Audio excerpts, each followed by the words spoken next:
pada saat penjajahan Belanda pun sebelum ada negara Indonesia ini mereka menempati Masya Ustadz Ali Allah. Barsa. Maka secara undang-undang agraria, maka mereka itu berhak siapa saja yang menempati tanah kosong, lahan kosong, dan dia mengelolanya, maka sekitar 15 tahun itu sah dia memiliki undang-undang agraria, Ustadz Ali Barsa. Kalau di dalam syariat Islam namanya adalah Ihya'ul Mawad, menghidupkan tanah mati. Tanah mati tidak bertuan maka harus dikelola, Ustadz Ali Barsa. Dan secara legalitas sebetulnya mereka juga sah. Kenapa? Karena di situ juga mereka itu ada sekolahan-sekolahan, Ustadz Ali Barsa. Ada masjid-masjid, ada pesantren-pesantren yang mendapatkan izin operasional pendidikan. Itu menunjukkan secara legalitas mereka juga sah. Pandangan secara kemanusiaan ini enggak manusiawi. Jangankan secara Islami ya. Kalau kita berbicara tentang Islam lebih nanti akan jelaskan secara Islam seperti apa. Secara kemanusiaan ini jelas tidak manusiawi. Kenapa? Bayangkan. Itu Pak Mahfud kan bilang ya kasus Rempang itu. Ya kan? Nyata di sini seakan rakyat itu tidak dianggap rakyatnya. Ini semacam bahasanya ini negara adalah satu pihak yang dirugikan ya, dan rakyat itu adalah pihak lain gitu yang menantang negara, intinya gitu. Jadi rakyat itu diposisikan seperti itu. Tentu kan ini jauh dengan spirit Islam ya kalau kita berbicara tentang Islam.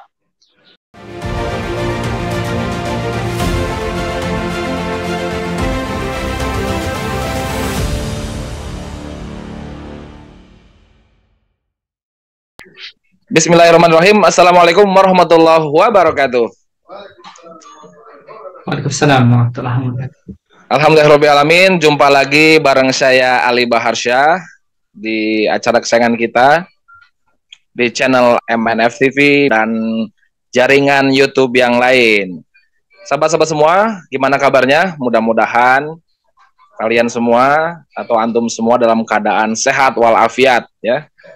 Walaupun kondisi negeri kita ini sedang tidak baik-baik saja. Terkhusus pada kali ini kita akan secara mendalam membahas tentang apa yang terjadi dengan saudara-saudara kita di kampung adat Melayu ya, di Pulau Rempang dan Pulau Galang.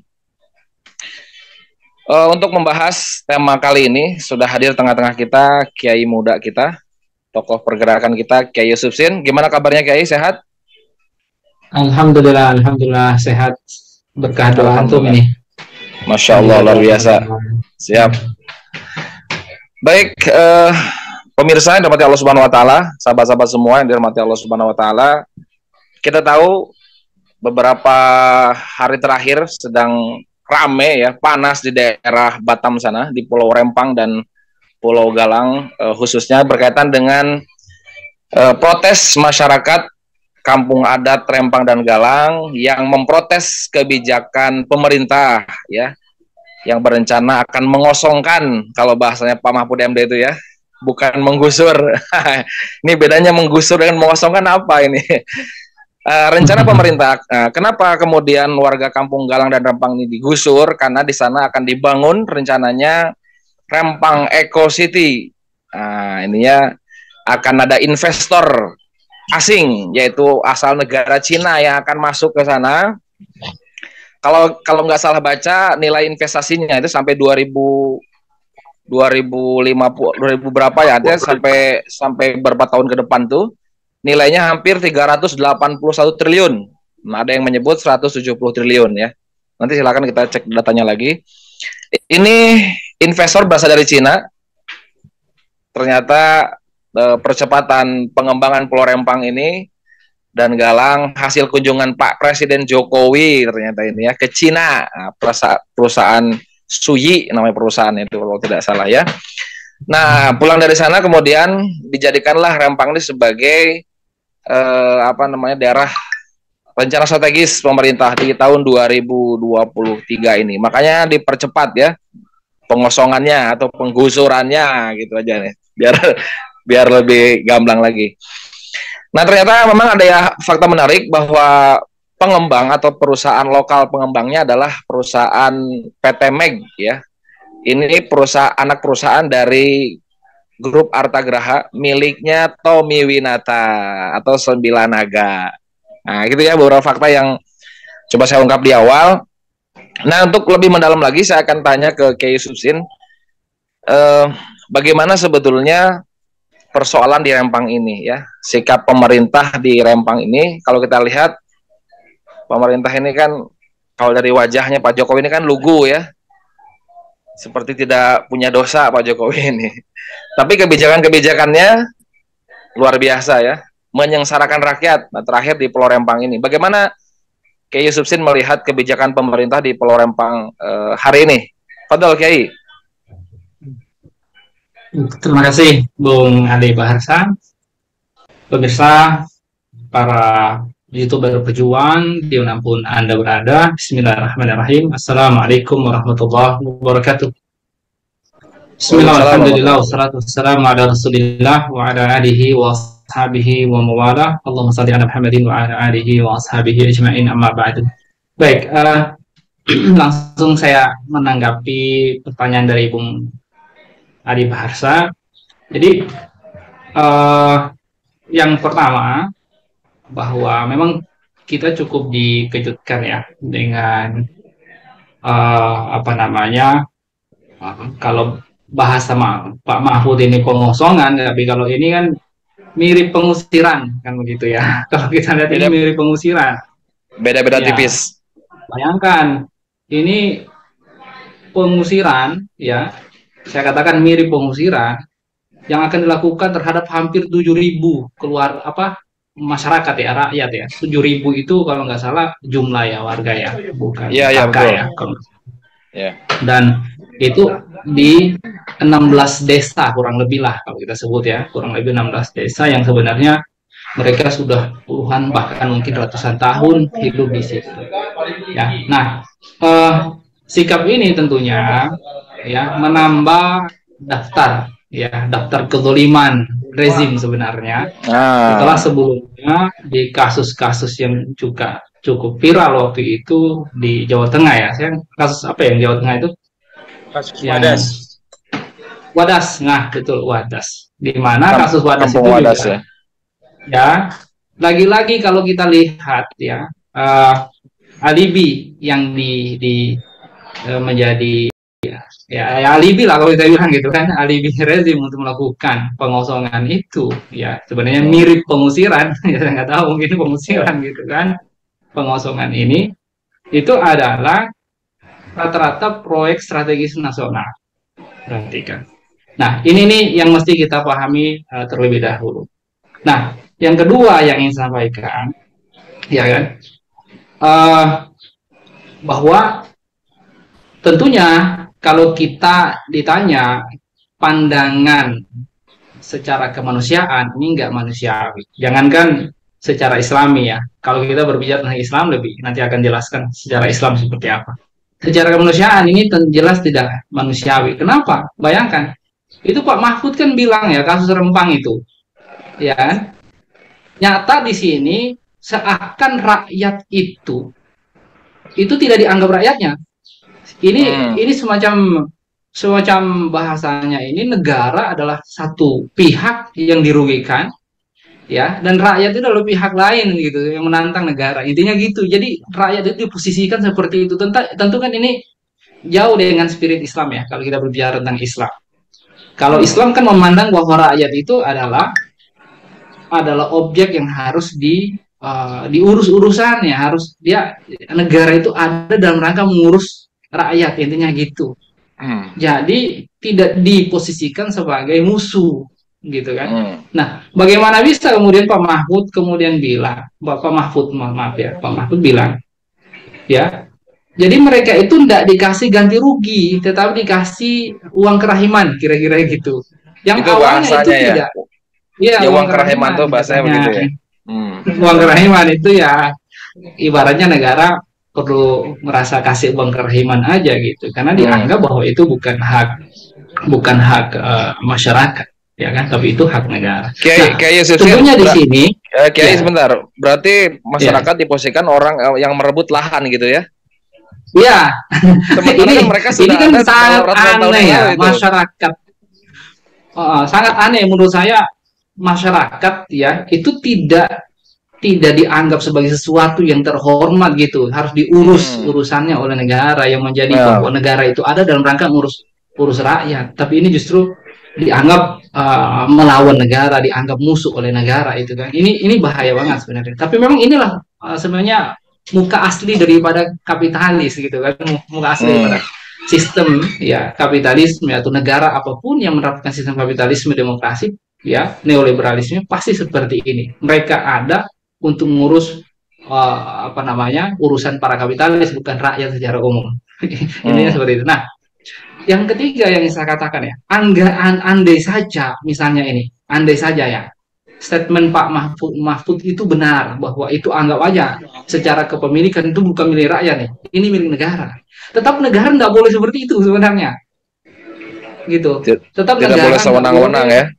ya nggak boleh sewenang seperti itu. Dan ternyata kalau kita lihat berita yang ada, sebenarnya rakyat itu tidak mempermasalahkan proyek, cuma persoalannya ya kita belum mendapatkan kesepakatan kira-kira gitu. Dan memang memindahkan orang itu tidak semudah yang dibayangkan oleh banyak orang ya. Kita aja melihat orang yang di PHK gitu kan, orang di PHK Hmm. gitu, satu orang itu walaupun mungkin dia dapat pesangon, dia susah untuk kemudian hidup baru, walaupun ekosistemnya Hmm. nggak ganti, cuma ekosistem pekerjaannya. Tapi ini bagaimana, bayangkan orang yang hidup puluhan hingga ratusan tahun di situ, dia tempat mencari rezekinya di situ, ada yang nelayan, ada yang seperti apa, kemudian dia harus dipindahin misalnya ya di tempat yang lain, bahkan mungkin nggak tahu ditempatkan di tempat yang layak atau tidak. Iya. Dan kalau nggak salah sempat dibilang katanya mau dikasih cuma sejutaan nih sebulan misalnya gitu, saya nggak tahu ya itu benar atau tidak. Misalnya kalaupun dikasih segitu sekeluarga, kepala keluarga, itu nggak bakalan cukup, dia Itu harus Kiai berpikir. Kiai Yusufin, itu kan alibi Iya, dari Pak Mahfud khususnya mengatakan iya, bahwa betul, masyarakat betul. 80% sudah sepakat katanya. Itu gimana itu? Kalau sepakat kan nggak akan ada penolakan kira-kira, kan begitu, nggak akan ada penolakan. Makanya itu saya katakan alibi, gitu Hmm. kan. Kalau Hmm. memang seperti itu kan nggak akan ada penolakan. Kalau ada penolakan berarti nggak ada kesepakatan di situ. Nah, ini yang apa namanya, kita mesti luruskan seperti itu terkait Nah, tentang masalah rempang ini. nah, Kiai Yusufin begini, Hmm. kan banyak masyarakat sebetulnya berharap Pak Mahfud ini lantang membela masyarakat. Kalau kita lihat misalnya ketika beliau membongkar kasus 300 triliun di Kementerian Keuangan ya, beberapa kasus Ya. korupsi yang lainnya juga beliau vokal ya. Tapi untuk urusan Hmm. Rempang dan Galang ini seolah saya menduga Pak Mahfud seperti jadi juru bicara investor ini. Padahal yang diharapkan masyarakat itu Pak Mahfud ya membela masyarakat. Gimana posisi Pak Mahfud sekarang? Siapa sebenarnya di balik Baik, apa kekuatan apa sih sebenarnya kok Pak Mahfudnya sampai nggak berani gitu loh membela masyarakat hari ini? baik. Pak Mahfud ya sebaik-baiknya orang, tetapi saya ingin sampaikan bahwa beliau berada pada ekosistem atau gerbong yang sejatinya adalah yang menindas, menzalimi rakyat hari ini, kan gitu kan. Jadi Hmm. kalau kita menjadikan barometer bahwa ia berani, cukup berani mengungkap kasus-kasus ya kayak 340-an triliun, 300 triliun mungkin kalau dia berani yang akan ditaspend gitu kan, atau kasus-kasus yang lain gitu kan, dan toh juga hasilnya menguap semua gitu kan. Jadi saya pikir uh, um, itu tidak bisa dijadikan barometer kalau dia peduli kepada rakyat, kira-kira itu entertain kalau menurut saya gitu, entertain. Apalagi kan ini kan musim-musim kampanye ya, musim-musim orang memilih cawapres ya, baca cawapres kan gitu kan. Jadi bisa jadi ada motif ke sana. Wallahu a'lam bishawab, yang pasti Yang pasti kalau ditanya berharap sama dia nggak bakalan bisa. Toh juga Oke, Pak Mahfud bukan yang memiliki kebijakan. Intinya seperti itu. baik-baik. Nah, kenapa Ya. pemerintah kok ngebet banget buru-buru ingin mengosongkan atau ingin menggusur Pulau Rempang ini? Sebenarnya Baik. kekuatan apa di baliknya ini? Kayak Yusuf Sin mungkin bisa menyampaikan. Baik, mungkin kayak Irwan kali ya, Ustadz Irwan mungkin yang punya info lebih kali ya kalau ditanya motifnya apa, kok terburu-buru. Tapi yang pasti yang saya ketahui ya bahwa agenda apa namanya proyek ini kan proyek yang juga sudah lama ya, sudah lama mungkin direncanakan gitu kan, ya oleh Jokowi gitu kan, ya Baik. kan. Nah, makanya masuk dalam proyek strategis nasional. Dan Ya, kalau ditanya kenapa cepat-cepat, ya tentunya um, Jokowi harus bisa menjamin, ya, bisa menjamin proyek itu uh, segera mungkin bisa direalisasikan di sisa pemerintahan dia. Karena di pemerintahan berikutnya kan nggak ada jaminan itu bisa direalisasikan. Ya mungkin baik. sebatas itu sih yang bisa saya Baik. sampaikan terkait. Baik, terima kasih Kiai. Nanti sekarang udah ada Ya. Ustadz Iwan Saifullah hadir di tengah-tengah kita. Beliau juga akan Hmm. memberikan pandangan sebagai tokoh pergerakan umat Islam di Indonesia. Assalamualaikum Ustadz Irwan. Hmm. Waalaikumsalam warahmatullahi wabarakatuh. Gimana punya kabar Ustadz? Sehat? Alhamdulillah, barokallah, barokallah. Waalaikumsalam barakallah Ustadz. Ini saat Begitu. ada diskusi sore ini, kita mau bahas tentang kondisi terkini di Pulau Rempang, di mana pemerintah akan menerapkan kebijakan membuat Rempang Eco City. Nah, sekarang sekitar 7 ribuan warga di sana terpaksa harus pindah ya, digusur oleh pemerintah. Kalau kata Pak Mahfud ini dikosongkan. Ustadz, yang seperti saya sampaikan juga ke Ustadz Yusuf tadi, sebetulnya kekuatan besar apa sih yang ada di balik proyek Rempang ini sehingga pemerintah berani berbuat zolim kepada masyarakat di Pulau Rempang dan di Pulau Galang ini, Ustaz? Mungkin Ustaz punya pandangan yang lebih tajam terkait dengan persoalan ini, Ustaz. Silakan, Ustaz. Iya, Ustadz Ali Barsa sebelum menjawab apa di balik peristiwa Rempang berdarah ya. Nah, saya sedikit memberikan komentar bahwa terjadi banyak pelanggaran ya terhadap penggusuran ya masyarakat Rempang di tanahnya ini Ustadz Ali Barsa ya. Iya, Ustaz. Yang pertama secara syar'i dan secara undang-undang agraria bahwa tanah yang dimiliki oleh warga di Rempang itu adalah sah, itu Bung Ali. Kenapa? Ada suratnya tak mereka? Nah, ini secara undang-undang agraria, Bung Ari, Ustadz Ali Barsa ya, bahwa mereka itu telah menempati, ya bahkan pada saat penjajahan Belanda pun sebelum ada negara Indonesia ini mereka menempati Ustadz Ali Barsa. Maka secara undang-undang agraria, maka mereka itu berhak siapa saja yang menempati tanah kosong, lahan kosong, dan dia mengelolanya, maka sekitar 15 tahun itu sah dia memiliki undang-undang agraria, Ustadz Ali Barsa. Kalau di dalam syariat Islam namanya adalah Ihya'ul Mawad, menghidupkan tanah mati. Tanah mati tidak bertuan maka harus dikelola, Ustadz Ali Barsa. Dan secara legalitas sebetulnya mereka juga sah. Kenapa? Karena di situ juga mereka itu ada sekolahan-sekolahan, Ustadz Ali Barsa. Ada masjid-masjid, ada pesantren-pesantren yang mendapatkan izin operasional pendidikan. Itu menunjukkan secara legalitas mereka juga sah, gitu. Ya. Nah, tinggal yang mereka belum memiliki surat sertifikat itu sebagaimana janjinya Pak Jokowi. Presiden wong Cile akan tak kasih sertifikat gratis. Itu Ustadz Ali Barsa. Akan tak kasih, tak bagi-bagi. Bagaimana wong pengusaha aja dikasih ratusan ribuan hektar Ustadz Ali Barsa. Sedangkan Betul. masyarakat sauple aja. Itu Ustadz Ali Barsa. Pelanggaran yang pertama Ustadz Ali Barsa ya. Ya, Jadi siap. bagaimana kemudian digusur, diberikan ganti rugi, diberikan kompensasi. Berarti mereka tidak punya hak sama sekali Ustadz Ali Barsa. Apa status tanahnya? Kalau dikasih kerohiman, kalau dikasih kompensasi, kalau dikasih kerugian, apa status tanah bagi dia itu apa? Ya, ini kan milik negara katanya tanahnya. Nah, itu Satali Barsa.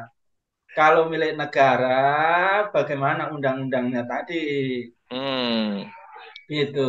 Nah, pelanggaran-pelanggaran yang lain, Ustadz Ali Barsa nampak sekali di situ ya. Pemerintah melakukan cara-cara yang represif. Ya, ini ada TNI.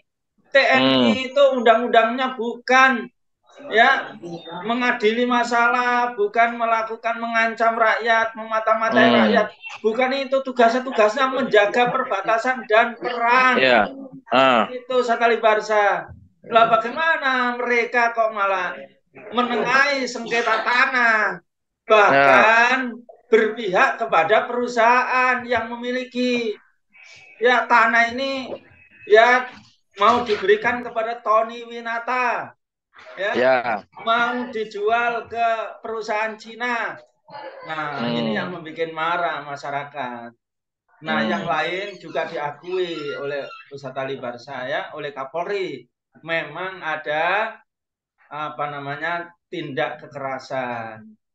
Dan lucu juga Ustadz Ali Barsa, masa gas air mata sampai kepada anak-anak sekolah yang disalahkan adalah angin karena ditiup angin ke sana sehingga mengena kepada murid-murid. Ini tidak masuk akal, masa tidak profesional. Bagaimana amatir menyebarkan gas kok tidak diperhitungkan di mana ada sekolah akan berdampak apa? Tidak masuk akal, banyak yang lucu itu saya tadi. Jadi di awal memang banyak pelanggaran yang dilakukan oleh pemerintah. Iya, dan kesalahan pemerintah ini luar biasa ini. Ya. Lantas, kalau pemerintah salah, siapa yang bisa mengadili pemerintah? Nah, itu pertanyaannya kan. Pertanyaannya, kalau bagaimana mengadili pemerintah, nah ya itulah kalau kita lihat DPR ini yang sekarang ini mereka banyak yang diam 1000 bahasa, gitu. Nah, sedangkan itu tugas mereka seharusnya Ustadz Ali Barsa, tugas mereka. Demikian juga Departemen Agraria gitu, yang seharusnya menyelesaikan seluruh sengketa. Yang seperti ini kan terjadi terus-menerus. Bung Ali Barsa, bagaimana kasus Wadas, bagaimana kasus Morowali, gitu. Bagaimana kasus Lapindo, masih belum selesai juga itu kasus-kasus persengketaan tanah masyarakat dengan perusahaan. Kenapa tidak selesai-selesai? Ya. Ini Afan saya potong ya. Ada kesamaan perilaku saat pemerintah terhadap rakyat. Artinya selalu represif kepada rakyat. Ini kan mirip-mirip dengan negara komunis itu, Zat. Nah, gimana itu? Ini yang menjawab pertanyaan Ustadz Ali Barsa tadi. Sesungguhnya ada apa di balik ini? Kok sangat represif sekali kepada masyarakat, tapi sangat dermawan dan sangat loyal kepada para pengusaha, investor, para oligarki, 9 naga itu. Ustadz Ali Barsa. Mereka sangat sayang sekali. Mereka sangat melindungi. Nah, maka yang ada di balik ini Ustadz Ali Barsa ini semakin nampak dan jelas ya bahwa sebagaimana yang banyak disampaikan oleh Pak Surya Paloh ya, bahkan oleh Jeffrey Winters gitu ya, bahwa Indonesia ini dengan demokrasi ini dikooptasi oleh oligarki. Ya, dieksploitasi oleh oligarki, oleh kapitalis, oleh asing dan asing. Itu yang sekarang ini ada di balik itu, Ustadz Ali Barsa. Ini Asing-asing, oligarki ya. Ini bukan provokasi, Ustadz Ali Barsa ya. Bukan provokasi nih. Ini adalah pernyataan sendiri dari Surya Paloh. Indonesia ini sudah liberal, bebas, liberal total. Kalau Jeffrey Winter tadi itu, Indonesia ini di dalam kangkangan atau kooptasi oligarki. Maknanya apa? Ya berarti rezim Jokowi, Pak Jokowi ini sesungguhnya dia ya bekerja ini adalah untuk oligarki, untuk investor, untuk asing dan asing, bukan bekerja untuk melayani rakyat. Tapi melayani. Ya, coba contoh Ustadz Ali Barsa, ini bukan analisis ya, tapi ini fakta. Ya. Gimana Ustadz? Bagaimana pembangunan kereta cepat itu, yang Jakarta Bandung itu? Ya, mengatakan tidak menggunakan APBN, akhirnya menggunakan APBN. Demikian juga kemudian ya perencanaannya dan pelaksanaannya cepet-cepetan. Ya, agak awut-awutan sehingga terjadi banyak akhirnya pembengkakan biaya. Coba. Ya. Bunganya itu semakin tinggi, biayanya semakin tinggi dan dibebankan kepada APBN. Loh ini untuk siapa? Apalagi kalau dihitung oleh Faisal Basri itu sampai 100 tahun tidak akan untung, Indonesia itu rugi alias rugi. Nah, kemudian kalau sudah seperti ini, apalagi kemudian kereta cepat ini. Nanti kalau harganya 250.000, harganya kalau 500.000, ya, apakah rakyat jelata ini akan bisa naik kereta itu sekali banget? Susah lah. Susah. Nah, kalau sudah susah seperti itu, sesungguhnya untuk siapa ini? Untuk asing-asing dah. Nah, jadi investasi. Nah, disitulah ada lahan untuk korupsi, Ustadz Ali Barsa. Disitulah ada lahan untuk komisi. Ya. Jadi butuh nggak butuh kereta cepat itu tetap harus ada proyeknya. Harus ada proyek. Harus ada investasinya. Nah, demikian juga kasus IKN sekarang mulai meledak, Ustadz Ali Barsa. Ya, oke. Nah, untuk yang di Rempang ini gimana, Ustadz? Nah, Rempang di Rempang sama nggak? Nah, di Rempang ini juga jelas sama, Ustadz Ali Barsa. Gitu. Tadi ini adalah tanah rakyat. Kalau tanah rakyat berarti harus dibeli dong. Tidak boleh setia. Bukan kerohiman ya. Enak saja. Ya enggak bisa, harus dibeli. Berapa yang dimiliki? Dan Pak Jokowi dia mengatakan Presiden Wong Cile ini. Dan dia berjanji akan memberikan sertifikat. Sebetulnya bukan janji, Ustadz Ali Barsa, wajib. Wah, kewajiban negara harusnya ya. Sandang, pangan, papan. Itu hukumnya di Undang-Undang Konstitusi wajib, Ustadz Ali Barsa. Iya. Lah ini rakyat itu mencari-cari sendiri, dia pertanian, dia nelayan, Ustadz Ali Barsa. Yang kedua ya, kalau ini digusur, ada perubahan baru, bagaimana lahan pekerjaan dia? Itulah, banyak yang hilang. Nah, kemudian bagaimana yang disinyalir oleh Walhi ini nanti dampak dari polusinya. Karena perusahaan-perusahaan Cina itu sudah track record-nya itu banyak merusak lingkungan. Seperti seperti smelter itu yang sekarang ini merusak lingkungan. Ya, walaupun diprotes berbagai macam, diem aja dia itu. Nah, itulah. Dablek. Jadi banyak pelanggaran, Ustadz Ali Barsa, tapi kenapa ini terus-menerus dipaksakan? Nah, ini menunjukkan ada kepentingan yang sangat besar. Nah, Pilpres lah, kepentingannya Pilpres. Nah, itu kepentingan yang kedua, yakni untuk balik modal. Oke. Karena banyak yang protes, Ustadz Ali, karena banyak yang melawan. Ada aliansi rakyat Melayu. Ya, tidak mau ini dilaksanakan, harus dikaji ulang oleh Pak Jokowi. Oke. Apa gitu. Ya. Nah, rakyat belum tahu ini. Nah, karena banyak perlawanan, kalau Ustadz Ali tadi bilang, siapa kemudian yang mengingatkan Pak Jokowi ini?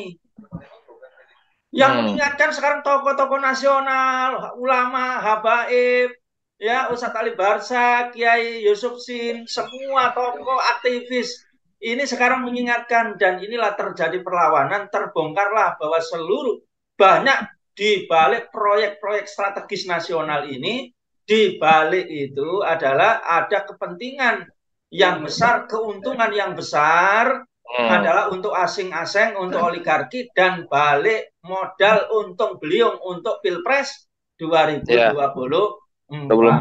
Allah Akbar. Nah, yang kedua, Ustadz Ali Barsa, karena perlawanannya itu berat, karena perlawanan itu besar, rakyat sudah tahu sekarang ini. Kita ini dari penjajahan Belanda yang sangat menindas, menyengsarakan, sekarang ini dijajah lebih kejam lagi melalui politik, demokrasi, oligarki, dan kapitalisme investasi. Nah, karena terbongkar ada perlawanan, maka mereka menggunakan cara-cara PKI. Ustadz Ali Barsa menggunakan cara-cara komunis Cina otoriter.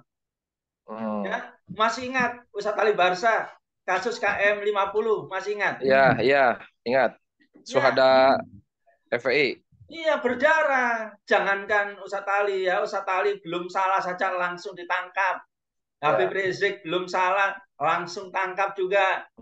Habib Bahar, ulama-ulama. Ini cara-cara yang otoriter. Masih ingat kasus KPPS?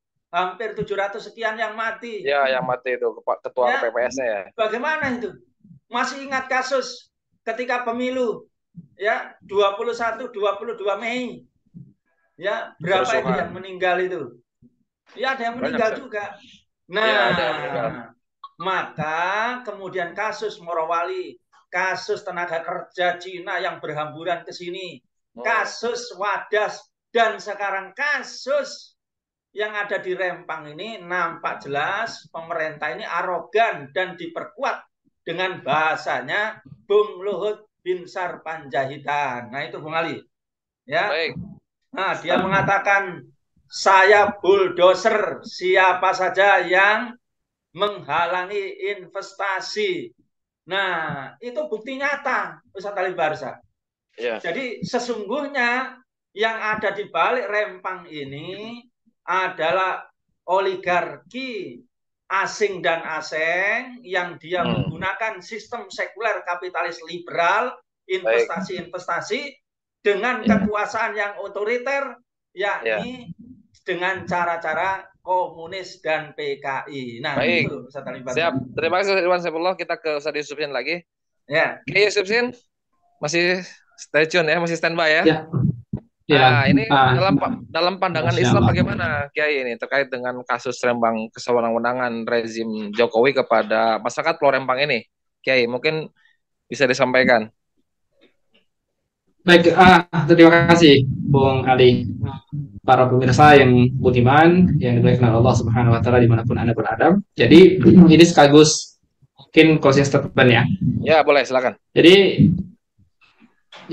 yang pertama, sikap penguasa dalam kasus Rempang ya sangat menampakkan arogansinya, kezalimannya ke yang sekian kali ya, mungkin sekian ratus kali ya di rezim ini.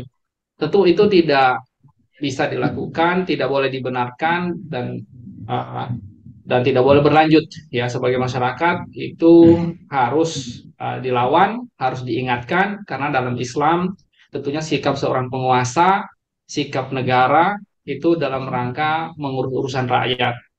Saya mau sampaikan satu pidatonya Abu Bakar Siddiq radhiyallahu anhu ya, ketika dia terpilih menjadi seorang khalifah menggantikan baginda Nabi Shallallahu Alaihi Wasallam. Beliau dengan tegas mengatakan in ahsantu ya fa'inuni. Jadi ketika saya berbuat baik, maksudnya melakukan ihsan ya dalam menjalankan negara, tentunya ihsan ini eh, eh, apa namanya, barometernya apa? Bukan menurut siapa-siapa, tapi menurut syariah. Maka fa'ainuni, maka tolonglah aku. Di sini Abu Bakar ingin bilang bahwa rakyat itu adalah bukan hal yang terpisah dari negara, kan gitu. Ya, jadi penguasa tidak terpisah dari negara. Jadi lancar tidaknya suatu negara itu juga akibat apa namanya, ya, bantuan dari masyarakat. Intinya uh, ini adalah sebuah hubungan yang memang seperti itu antara penguasa dan rakyat, negara dan rakyat itu. Nah, wa in asa'tu faqawwimuni. Ini seorang negarawan sejati gitu kan. Kalau saya berbuat salah maka luruskan aku. Itu kata Abu Bakar.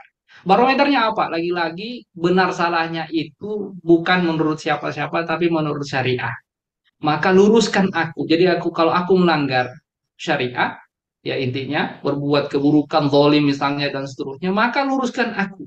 Ya, ati'uni ma ata'tullah fikum, tetapi konsekuensinya taatilah aku selama aku mentaati Allah ketika menerapkan hukum-hukumnya kepada kalian, kepada masyarakat.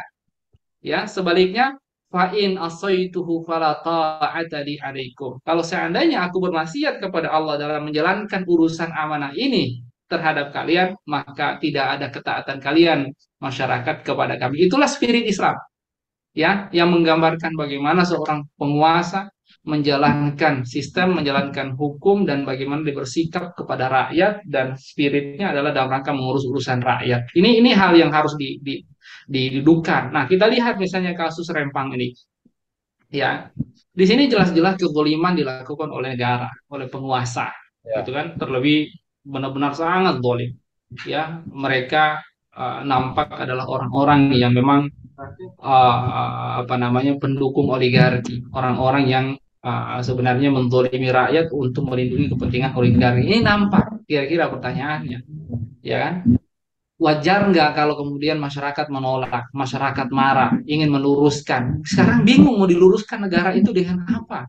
Hmm. Persoalannya masalah negara kita ini masalah yang asasnya ini adalah masalah persoalan gitu. Asas negara kita ini sumber biangnya gitu kan, Hmm. ya, yang menjadi legitimasi memang dengan sistem demokrasi kapitalis seperti ini yang memang sangat bobrok ini memungkinkan negara itu akan dolim itu seperti itu, Hmm. maka tidak ada jalan lain kecuali memang harus meninggalkan sistem ini, ya, hijrah kepada sistem Islam. Jadi sekaligus ini saya mau tag ya para baca pres ini gitu kan, kita ingin dengar suara mereka ini, kasus Rempang ini seperti apa, Pak Ganjar, Pak Prabowo, Pak Anies itu, ya. Jadi biar rakyat itu bisa melihat gitu kan, di antara Anda-Anda ini benar-benar, ya, layak untuk dipilih atau tidak, ya. Atau mungkin sama saja, kira-kira seperti itu, supaya rakyat itu nampaknya ingin punya pilihan ketiga, ya. Punya arus politik baru, ya, ini memperjuangkan Islam dengan penegakan khilafah kan begitu, Mereka ya diam kan? serbu Karena bahasa itu, kalau Kiai. Islam, kenapa? Ya, mereka diam serbu bahasa itu. Ya, ini akan jadi tolak ukur masyarakat ini nantinya ke depan, karena ada masanya di mana rakyat juga akan memahami bahwa memang persoalannya ini nanti sistem, dan saya Baik. percaya tentang hal itu, gitu. Ya, jadi itu yang pertama. Kemudian kedua kita lihat, ya, bagaimana misalnya keadilan Islam itu, ya. Kalau misalnya Islam kan sudah menetapkan, tadi Ustadz Irwan Saifullah juga sudah menyampaikan gitu kan, persoalan hak masalah tanah gitu kan, Hmm. ya, sehingga kemudian kita bisa menelaah dan menghukumi siapa yang salah di sini. Kalau Islam itu kan dalam hadis dikatakan man ahya ardan maitan fahiya lahu, ya kan, dan sebenarnya pihak negara kita mengakui bahwa itu tanah terlantar gitu kan, Ya. terlantarkan oleh mereka. Misalnya ini, anggap aja mereka mengklaim itu tanah mereka, ya. Tetapi masyarakat di sana sudah menghidupkan tanah itu, dan itu sudah berpuluh tahun bahkan ratusan tahun Hmm. misalnya. Ya. Ya, maka kalau dalam pandangan Islam, ya, maka itu menjadi hak mereka. Persoalan sertifikat itu kan cuma masalah pengakuan sebenarnya. Ya. Itu masalah pengakuan administratif. Artinya justru ini pelanggaran nih ya, termasuk pelanggaran agraria ya di Indonesia. Bahkan yang bukan haknya bisa dapat sertifikat gitu kan. Ini persoalan lain itu. Di negeri ini Ya, sudah hal biasa kita lihat ya kan, banyak kasus-kasus tanah, mafia tanah, dan itu jadi termasuk viral ya zaman-zaman kemarin. Yang bukan haknya jadi punya sertifikat. Jadi sertifikat sekarang ini nggak bisa jadi acuan gitu kan. ya, Gitu. Makanya konsep Islam itu lebih real. Ya intinya real, siapa yang menghidupkan tanah itu? Ya ya, mereka menempati di sana, mereka menghidupin, justru itu lebih real. Bahkan mereka yang harusnya mendapatkan sertifikat gitu karena mereka yang menghidupkan.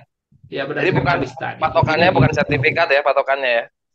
Iya, kalau sertifikat itu cuma administrasi gitu kan, Siap, siap. dan Oke. seterusnya. Dan harusnya negara kalau memang harus itu sebagai sebagai acuan, harusnya orang-orang ini dapat sertifikat, dikasih sertifikat, Baik. intinya seperti itu. Nah, Siap. ini Jadi ini pandangan saya, jadi saya rasa mungkin akan dilengkapi oleh Ustadz Irwan. Ya, Fadhal, saya baik. kembalikan kepada Jadi poin pentingnya sistem ya. Karena kalau sistem masih seperti sekarang ya tidak dengan sistem Islam ya akan terjadi penindasan atau ya. kezaliman terhadap rakyat. Saudara Saifullah menyambung pertanyaan ini Ustaz. Tadi sempat disinggung persoalan capres ya, baca capres terkait dengan berani nggak mereka menunjukkan taringnya untuk membela masyarakat Pulau Rempang ini. Karena kalau kita lihat tadi Ustaz Irwan bilang bahwa di balik ini ada oligarki yang bermain, yang mampu nggak sebenarnya capres ini kemudian memberikan solusi kepada masyarakat Rempang dan masyarakat Indonesia pada umumnya. Sekali lagi mungkin sebagai closing statement Ustaz Irwan Saifullah, silakan Ustaz. Ya, jadi ya kepada Pak Prabowo yang menjadi macan Asia dan juga Pak Ganjar dan juga Pak Anies Baswedan harusnya berani untuk memberikan pandangan menyelesaikan persoalan Rempang ini dalam tempo 1 jam selesai. Nah itu Setali Barsa. Allahu Akbar, mantap ini 1 jam ya. 1 jam selesai. Nah tentu ya konsep yang mampu menyelesaikan dalam tempo singkat dan sangat menguntungkan rakyat dan negara itu adalah sistem pengelolaan tanah. Ya, sistem Islam dalam pengelolaan tanah. Nah, itu Satali Barsa, ya. Nah, poin yang pertama yang perlu diperhatikan Satali Barsa di dalam menyelesaikan permasalahan ya negara ataupun rakyat, rakyat dengan negara, rakyat dengan pihak lain, itu yang harus diperhatikan pertama satu-satunya itu adalah lil maslahatil ummah. Ya, jadi kemaslahatan umat, keselamatan kaum muslimin, keselamatan rakyat itu yang menjadi tujuan utama itu Setali Barsa dalam pandangan Islam. Oligarki ya. Apalagi pejabat aja tidak, apalagi oligarki. Oligarki, siap. Nah, itu yang pertama Ustaz Ali Barsa. Yang kedua, di dalam pandangan sistem Islam tentang pertanahan ini jelas. Ada tanah milik individu, ada tanah milik negara, ada tanah milik rakyat. Selesai semuanya itu dalam tempo 1 jam Ustaz Ali Barsa. Apa kalau di Rempang itu tanah pertanian tidak boleh dijual oleh negara kepada asing tadi, tidak boleh. Itu pelanggaran Ustaz Ali Barsa. Ya, kemudian tanah apa? Ada istilahnya apa ya? Tanah hima, tanah khusus. Ya, misalnya di situ adalah contoh adalah tanah di situ yang subur, ditanami rumput-rumputan sehingga seluruh warga yang memiliki hewan-hewan itu bisa makan di situ sehingga sehat-sehat, sehingga hasilnya itu menjadi hewan-hewan yang berat, yang subur, yang gemuk-gemuk itu Satali Barsa. Maka tanah-tanah khusus ini tidak boleh dijual, gitu loh. Demikian juga tanah tambang. Nah, tambang ini ada yang hasilnya sedikit, baik itu tambang garam atau tambang emas. Kalau hasilnya sedikit, boleh milik individu. Kalau hasilnya banyak, tidak boleh. Nah, sehingga di Rempang itu jelas. Kalau tadi tanah-tanah individu, tanah-tanah individu harus dibeli. Tidak boleh tiba-tiba diambil. Apalagi hanya dikasih kerohiman. Tidak boleh. Apalagi tanah pertanian. Apalagi tanah khusus. Apalagi yang ada tambang untuk bahan kaca itu Ustaz Ali Barzah. Tidak boleh. Yang ketiga terakhir ini closing statement saya. Siap. Kemudian investasi pada proyek strategis nasional boleh atau tidak? Haram Ustaz Ali Barzah. Haram hukumnya. Itu harus dibuat sendiri oleh negara, dibiayai oleh negara. Gitu loh.